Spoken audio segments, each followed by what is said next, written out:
আমাদের এই বাংলাদেশের একটা গোষ্ঠী আছে, একটা শ্রেণী আছে যাদের লোভটা এমন একটা পর্যায়ে চলে গেছে যে তাদের কাছে দেশ বড় না, তাদের কাছে দেশের সম্মান মর্যাদা বড় না, তাদের কাছে ক্ষমতা বড় এবং তারা নিজেদের আকাঙ্ক্ষা পূরণের জন্য যা খুশি তাই করতে পারে।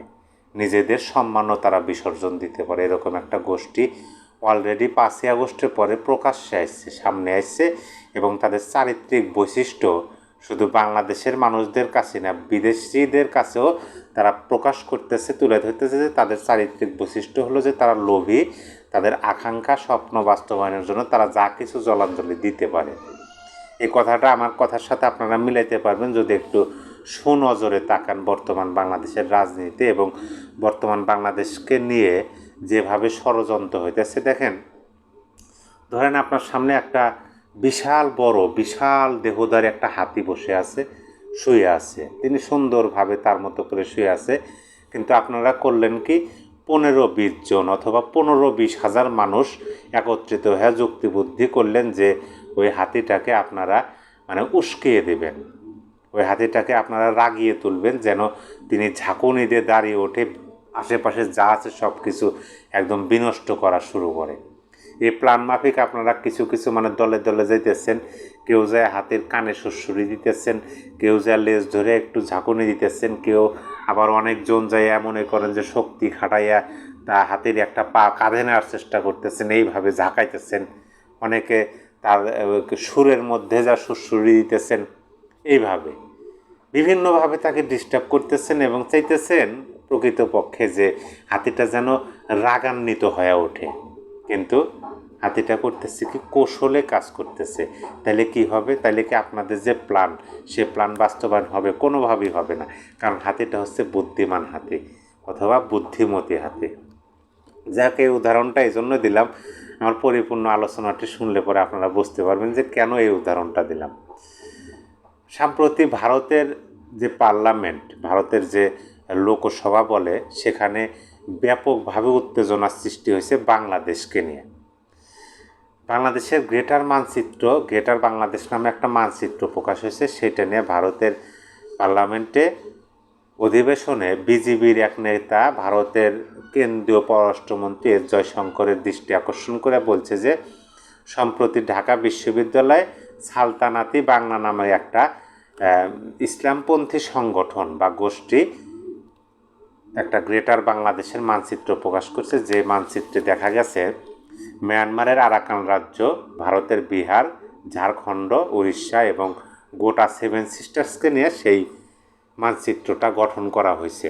এখন ওই বিজেপির এমপি, তিনি ভারতের যে কেন্দ্রীয় পররাষ্ট্রমন্ত্রী এস জয়শঙ্কর, যাকে আপনারা দেখতে পাচ্ছেন, তার দৃষ্টি আকর্ষণ করে বলছেন যে এই যে ভারতের সীমানা, অবশ্যই দেখেন আমাদের বাংলাদেশের সীমানা নিয়ে, বাংলাদেশের যদি অংশ নিয়ে বিভিন্ন যে ধরেন টেকনাফ, আপনার বান্দরবন, খাগড়াছড়ি, কক্সবাজারের কিছু অংশ নিয়ে যদি মিয়ানমারের আরাকান বাহিনী, যাদেরকে বিদ্রোহী গোষ্ঠী বলা হয়, তারা যদি একটা মানচিত্র প্রকাশ করে, তাহলে কি আমাদের সরকারের মধ্যে, যদিও আমাদের বর্তমান সময়ে সংসদ নাই, সরকারের মধ্যে, রাজনৈতিক দলগুলোর মধ্যে, সাধারণ মানুষদের মধ্যে, এমনকি আমাদের মধ্যে এটা নিয়ে কথা উঠবে না? ঠিক তেমনই কথা উঠছে যে আমাদের এরকম ভূখণ্ড ব্যবহার করে তারা মানচিত্র প্রকাশ করতেছে। কিছুদিন আগে 5ই আগস্টের পরপরই একজন ছাত্র উপদেষ্টা, যাকে মাস্টার মাইন্ড নামে আমরা চিনি, তিনি কি করছিলেন, সেই হিমালয় পর্বত থেকে একদম বঙ্গোপসাগর পর্যন্ত একটা মানচিত্র প্রকাশ করছিলেন, যদিও সেটা অল্প সময়ের মধ্যে তার ফেসবুক কল থেকে সরিয়ে ফেলেছেন। এই প্রশ্নের জবাবে ভারতের পররাষ্ট্রমন্ত্রী এস জয়শঙ্কর যে কথাটি বলছে, যে সেটা খুবই ওই আমি যে প্রশ্নটা রাখছি সেটার উত্তর, ওই বিজেপির এমপি এর সাথে আরও কিছু কথা জুড়ে দিচ্ছে যে ভারতের একাধিক রাজ্যকে সেই মানচিত্রে বাংলাদেশের ভূখণ্ড হিসেবে প্রদর্শন করে, যেটা আমি বললাম। সালতানাতি বাংলা নামের এই গোষ্ঠীটি তুরস্ক ভিত্তিক। খেয়াল করার চেষ্টা করুন, বোঝার চেষ্টা করুন। ভারত দাবি করতেছে, ভারতের ওই বিজেপির এমপি দাবি করতেছে যে সালতানাতি বাংলা এই ইসলামী সংগঠনটি তুরস্ক ভিত্তিক এনজিও, টার্কিশ ইউথ ফেডারেশনের সহায়তায় মধ্যপ্রষ্ট। তাদেরকে তুরস্কের কোন এনজিও সহযোগিতা করতেছে সেটাও বলতেছে, সেটাও প্রকাশ করতেছে নাম ধরে। খেয়াল করার চেষ্টা করুন। তারা বলতেছে, ওই এমপি বলতেছে, আমরা এ ব্যাপারে কেন্দ্রীয় পররাষ্ট্রমন্ত্রীর দৃষ্টি আকর্ষণ করছি। এর জবাবে জয়শঙ্কর যে কথাটি বলছেন, তারা বলছেন যে আমরা এই ইস্যুতে বাংলাদেশের সরকারের সঙ্গে যোগাযোগ করেছি। সরকারি ফ্যাক্ট চেকার প্ল্যাটফর্ম বাংলা ফ্যাক্টের বরাত দিয়ে বাংলাদেশ ভারতকে জানিয়েছে যে 2025 সালের 14 এপ্রিল অর্থাৎ পহেলা বৈশাখ উপলক্ষে ঢাকা বিশ্ববিদ্যালয়ে একটি ইতিহাস প্রদর্শনী একটা আয়োজন করা হয়, এবং ওই প্রদর্শনী যারা আয়োজন করছিলেন তারা বিদেশি সংস্থার সাথে তাদের কোনো যোগাযোগ নাই, এই কথা বাংলাদেশ সরকারের পক্ষ থেকে ভারতকে বলা হয়েছে। এবং এটাও বলা হয়েছে যে বাংলাদেশে নাকি সালতানাতি বাংলা নামে কোনো সংগঠনই নাই। অবশ্য আমরা কিছুদিন আগে দেখছিলাম আমাদের স্বরাষ্ট্র উপদেষ্টা তিনি বললেন যে বাংলাদেশে জঙ্গি নাই, অথচ বাংলাদেশি জঙ্গি মালয়েশিয়ারা ধৈর্য বাংলাদেশে ফেরত পাঠাইলো, বাংলাদেশের স্বরাষ্ট্র উপদেষ্টা বললো বাংলাদেশে জঙ্গি নাই। আমি এই উদাহরণটা এই জন্যই টানলাম যে দেখেন, সরকার যদি এই বিষয়টা অবহেলায় ফেলে দেয় এবং হ্যাঁ ঠিক আছে এটা কি হয়েছে এরকমভাবে যদি তারা দেখে, তাহলে বাংলাদেশের সামনে কিন্তু বিপদ আসতে পারে। কারণ একটা দেশের ভূখণ্ড ব্যবহার করে আপনি মানচিত্র প্রকাশ হবে বাংলাদেশ সরকারের পক্ষ থেকে, এটা শুধু না করা হবে, এটা নিয়ে কোনো আপনার তদন্ত হবে না, এটা জানার চেষ্টা হবে না, তাহলে পরে তো এইটাই পার্শ্ববর্তী দেশ হয়তো বা ধরে নেবে যে এই সরকারের মদতপুষ্ট আছে।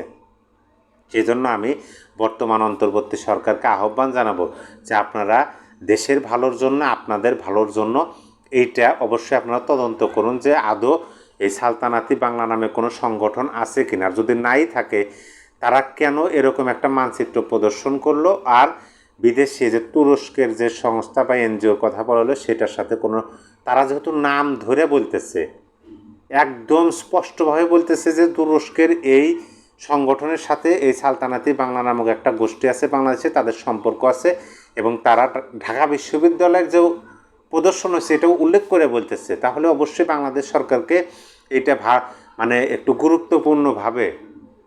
গুরুত্বপূর্ণ দৃষ্টিতে দেখা উচিত।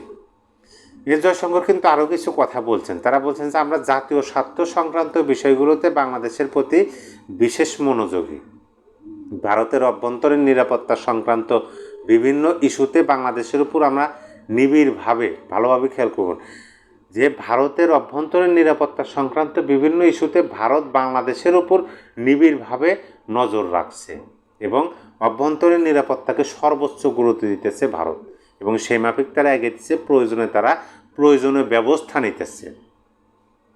এখন ভাবেন যে এই যে আমি প্রথমে যে উদাহরণটা দিলাম সেই উদাহরণের সাথে একটু মিলে নেন যে চাল নেই চুলো নেই নির্দ্বিধাম সর্দার, একটা কথা আছে।